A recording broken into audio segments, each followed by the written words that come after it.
The death of characters, especially those whom the audience and surrounding characters have grown close to, is one of the most impactful things that can happen in the stories we tell. It is a unique ability to get emotion out of your audience and other characters alike. Emotion, however, is not the only thing that death is able to accomplish within a story. Death, the killing of characters, can serve to give a second wind to the motivation of the plot, give a shared goal between the audience and surviving characters, and express the themes of your story and the structure of your world. In this essay, I want to dive deeper into how the killing of those characters we love can be committed to serve the themes of these stories. Saga is a comic series written by Brian K. Vaughan and is an extremely well-done series, but definitely relies on shock value that can be seen as a turnoff. The story follows two primary protagonists, Alana and Marco, and their journey through a universe that thinks they're better off dead. By all means, Alana and Marco should have killed each other long ago, but they grew close over a book describing a situation similar to theirs. By the first page of the comic series, we see Alana giving birth to their child, Hazel. This child was a child born into war, conflict, and death. In the first issue, we're also introduced to a bounty hunter, the Will, and a prince named Prince Robot, who is from a race of what I think are kinda like robot people. Anyway, the Will gets set on the trail of our protagonists, while Prince Robot ends up on the side of Marco and Alana and Hazel. After all, Prince Robot also has a kid to look after.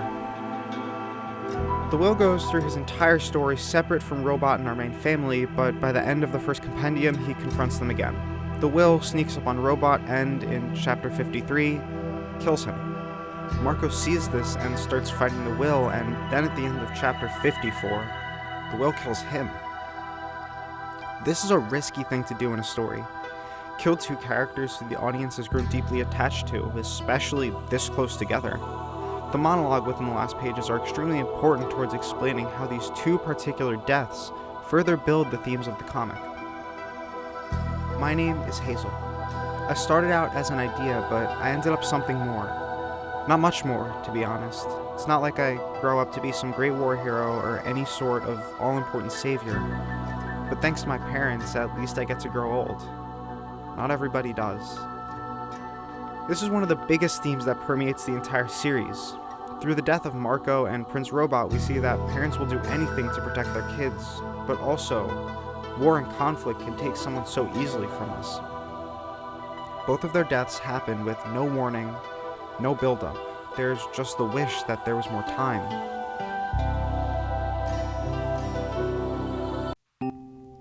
Chainsaw Man handles death in a very different way, and the deaths serve to build upon the world and themes, while also reinforcing them like Saga does.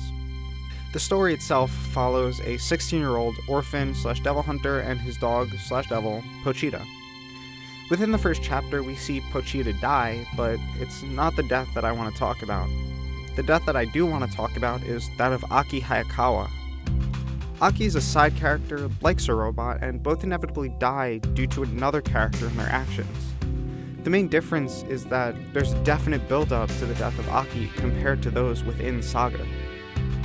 Aki is someone who's in a constant state of needing revenge. So much so that he completely neglects his own desire to live in order to obtain his end goal. The most important scene regarding Aki's character is within the middle of the Katana Man arc.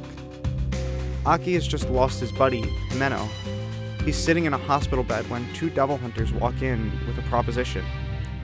Leave public safety or make a contract with a new devil, the future devil. Aki sits for a moment before looking up and saying, "The guys who killed my buddy and my family are still out there. Why would I stop now?" When Aki goes to see the future devil, he, along with the audience, are treated with a prophecy. Aki will die in the worst way imaginable, and he doesn't even care. This compounds with what was established earlier in the series, that Aki only has 2 years left to live, meaning that we're going to see his death very soon. By the 9th volume, we see the entirety of a new arc, the Gun Devil arc. This has been built up throughout the entire series thus far, and it sees the death of Aki. Aki and Angel, the side character, meet Makima on the beach. It's this scene where it's revealed that Makima is a devil herself. We see her tell Aki to make a deal with her, and then we don't see Aki for a whole chapter, barring a single panel. The next time we see him, he's not him. His body has been taken by the Gun Devil. So Aki, the Gun Devil, fights Denji at the expense of the lives of hundreds of people. By the end of the fight, Denji kills Aki. The end of the fight is the first time we see Denji cry. This, of course, reinforces the world and the themes that people rarely live long when it comes to devil hunting, but also advances the world's view of Chainsaw Man as a hero. This is so impactful, not only for our protagonist, but also the audience because of its poetic ending. Aki, one of Denji's only friends, only family, is gone.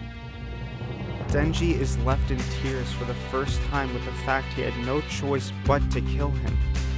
The prophecy was correct. Aki did die. He died in the worst way imaginable. He died for the Chainsaw Boy. Death is one of the most important things that can happen within a story.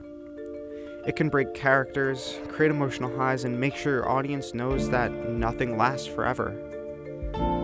While all of this is extremely important, it may be more important to understand the power of death. It's extremely important to understand the impact that death can have on the themes and the track of a story. The deaths in both Chainsaw Man and Saga are done with more than the emotional impact in mind. Killing is only as important as the writer's understanding of how to kill.